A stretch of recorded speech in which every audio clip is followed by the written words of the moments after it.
غلط قسم کے وسوسوں کا 100% تو امکان ہے ہی نہیں کہ بند کیا جا سکے، اس لیے کہ یہ تو شیطان کو اللہ نے اجازت دے رکھی ہے نا، اور شیطان کو یہ طاقت دی ہے، وسوسہ وہ کرتا ہے، یوسوس فی صدور الناس، لیکن جبر نہیں کر سکتا۔ وسوسے کے بعد اس وسوسے پر عمل کرنا یہ انسان کے اپنے اختیار میں ہے۔ البتہ ان وسوسوں کو کم کیا جا سکتا ہے، بہت کم کیا جا سکتا ہے۔ وہ یہ ہے کہ اگر آپ کی جو پوری زندگی ہے اس میں آپ کا رجحان اللہ کی طرف ہو چکا ہے اور محنت آپ دین کی کر رہے ہیں، تو شیطان کو بہت کم موقع ملے گا کہ وہ وسوسہ آپ کے اندر ڈال سکے۔ اگر آپ لگے ہیں دنیا داری کے اندر ہی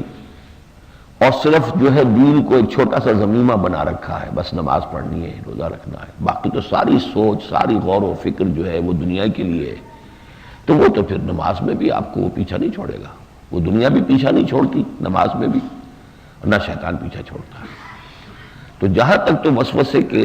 آنے کا ہے کہ بالکل سد باب وہ ممکن نہیں ہے، بلکہ حضور سے صحابہ نے بعض نے کہا کہ حضور ہمارے دل میں ایسے خیالات بھی آتے ہیں کہ ان کو زبان پر لانے سے کہیں زیادہ ہمیں یہ بہتر نظر آتا ہے کہ ہمیں زندہ جلا دیا جائے، ایسی بات۔ تو حضور نے فرمایا کیا تمہیں واقعی ایسا محسوس ہوتا ہے کہ تمہیں اتنا صدمہ ہوتا ہے اس پر؟ عرض کیا جی ہاں۔ فرمایا یہ عین ایمان ہے، یہی تو ایمان ہے کہ شیطان نے وہ خیال آپ کے دل میں ڈالا ہے، لیکن آپ کی طبیعت نے اتنا ریئیکٹ کیا اس کے خلاف، اتنا رد عمل کیا کہ آپ نے سمجھا کہ یہ چیز تو ایسی ہے کہ میں زبان سے نکالوں اس سے بہتر ہے کہ میں زندہ مر جاؤں، جلا دیا جاؤں۔ تو یہی تو ایمان ہے، پھر ایمان ہے نا موجود۔ جب اس وسوسے پر آپ کو دکھ ہوا، رنج ہوا، اس کے خلاف ایک رد عمل پیدا ہوا، تو یہ ثبوت ہے اس کا کہ ایمان موجود۔